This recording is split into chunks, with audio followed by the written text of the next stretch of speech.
Assalamualaikum warahmatullahi wabarakatuh. Selamat siang murid-murid. Apa kabar semuanya? Baik, ada yang sudah kenal ibu? Kalau belum, ibu akan perkenalkan diri lagi ya. Nanti ibu juga ingin kenal kalian. Ya, nanti perkenalkannya dimulai dari ibu dulu.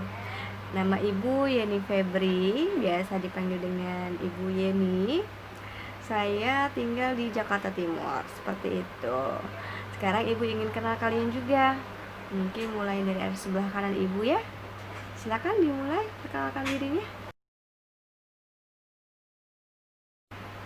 Baik, terima kasih atas perkenalannya. Ya, hari ini ibu akan memberikan materi mengenai penerimaan diri atau self acceptance. Jadi nanti kalian nyiapin satu lembar, itu nanti ditulis rangkuman yang ibu sudah jelaskan dan memberi pendapat versi masing-masing ya. Jadi nanti setelah saya memberikan materi, nanti kalian rangkum dan kalian kasih pendapat seperti apa sih menurut kalian penerimaan diri itu gitu. Baik, hari ini ibu akan memberikan materi mengenai penerimaan diri atau self acceptance. Apa yang dimaksud dengan penerimaan diri ya?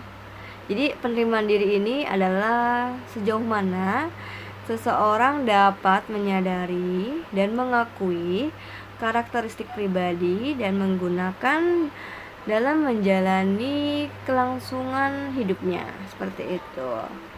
Jadi penerimaan diri ini ditunjukkan oleh pengakuan dari seseorang terhadap kelebihannya, sekaligus menerima segala kekurangannya tanpa menyalahkan orang lain, dan mempunyai keinginan yang terus-menerus untuk mengembangkan diri. Seperti itu. Penerimaan diri mengacu pada kepuasan individu atas kebahagiaan terhadap diri sendiri dan dianggap perlu untuk kesehatan mental, untuk berinteraksi dengan orang lain karena bersedia menerima kritik dan penolakan diri dari orang lain dengan menggunakan sikap yang positif. Lalu terdapat beberapa komponen menentukan keberhasilan seseorang dalam melakukan perubahan dari penghayatan hidupnya yang tadinya tidak bermakna menjadi suatu bermakna berdasarkan indikator komponen-komponen penerimaan diri dikemukakan oleh Sahrer di tahun 49 dan dimodifikasi oleh Berger dalam Denmark tahun 73. Terdapat 9 domain penerimaan diri, yaitu yang pertama, sikap dan perilaku didasarkan nilai-nilai standar diri tidak dipengaruhi lingkungan luar. Yang kedua, keyakinan dalam menjalani hidup. Yang ketiga, berani bertanggung jawab terhadap perilakunya. Yang keempat, mampu menerima pujian dan kritik secara subjektif. Yang kelima, tidak menyalahkan diri atas perasaannya terhadap orang lain.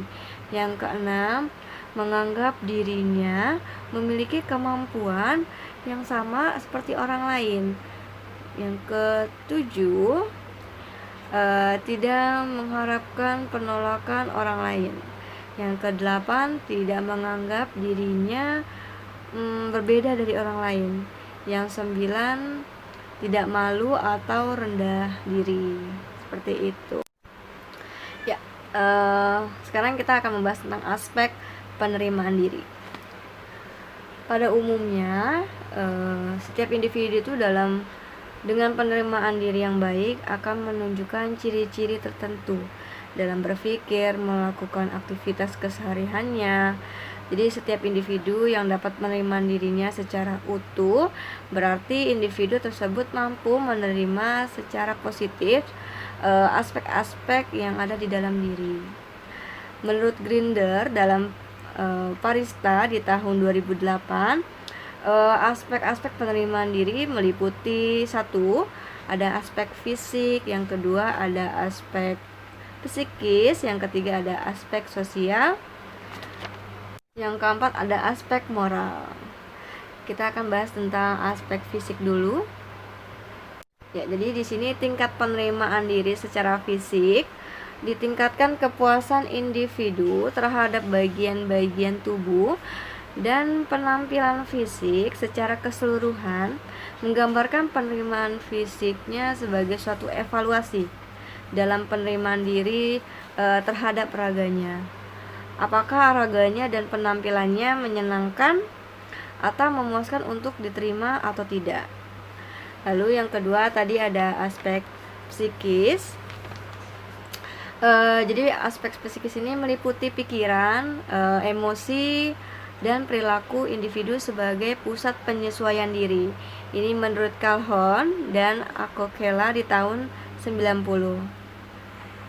Individu yang dapat menerima dirinya secara keseluruhan serta memiliki keyakinan akan kemampuan diri dalam menghadapi tuntunan lingkungan.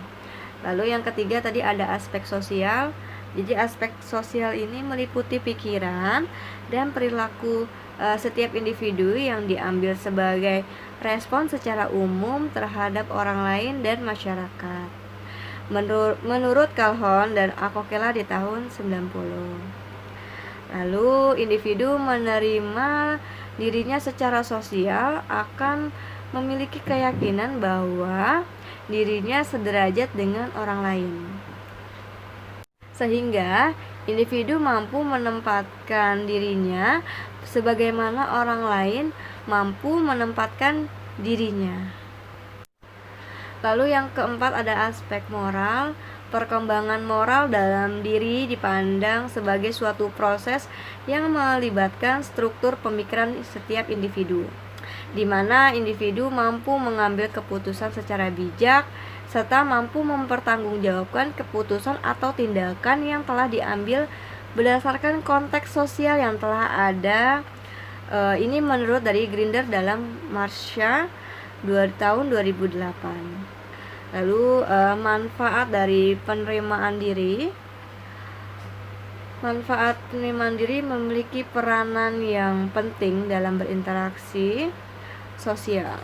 Jadi dapat membantu individu dalam dengan meningkatkan kepercayaan diri serta membuat hubungan menjadi lebih akrab.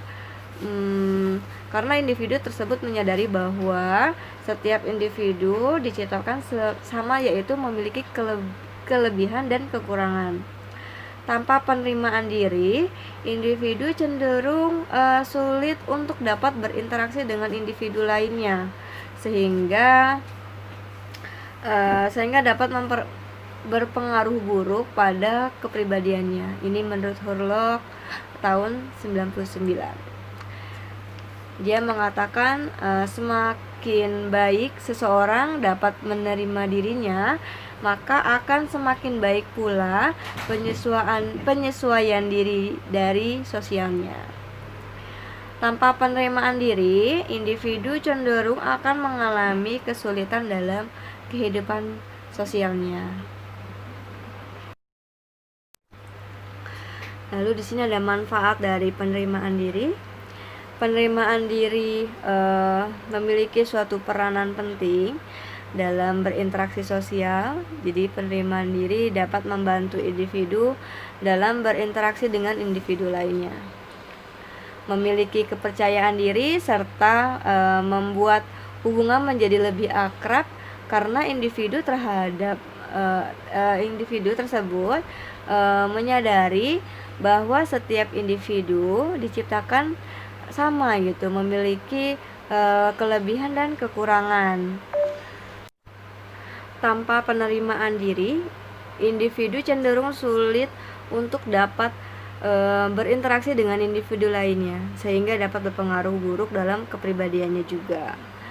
Menurut Hurlock tahun 99 mengatakan bahwa semakin baik seseorang dapat menerima dirinya, maka akan semakin baik pula penyesuaian diri dan sosialnya. Tanpa penerimaan diri, individu cenderung akan mengalami kesulitan dalam kehidupan sosialnya. Salah satunya karakteristik dari individu yang memiliki penyesuaian diri yang baik itu yaitu mampu mengenali kelebihan dan kekurangannya. Biasanya memiliki keyakinan diri, penerimaan diri. Selain itu juga individu dapat menerima kritik dibandingkan dengan orang yang kurang dapat menerima dirinya. Dengan demikian, orang yang memiliki penerimaan diri dapat mengevaluasi dirinya secara realistis sehingga dapat menggunakan semua potensi secara efektif. Jadi penerimaan diri biasanya disertai dengan adanya penerimaan dari orang lain dan merasa aman untuk memberikan perhatiannya pada orang lain seperti menunjukkan rasa empati, seperti itu. Individu yang memiliki penerimaan diri yang baik, maka dikatakan memiliki konsep diri yang baik pula, karena selalu mengacu pada gambaran ideal sehingga bisa menerima gambaran dirinya sesuai dengan realita, seperti itu. Baik, sampai sini mungkin murid-murid ada yang ingin bertanya? Baik, silakan Agus kalau ingin bertanya. Apa pertanyaannya?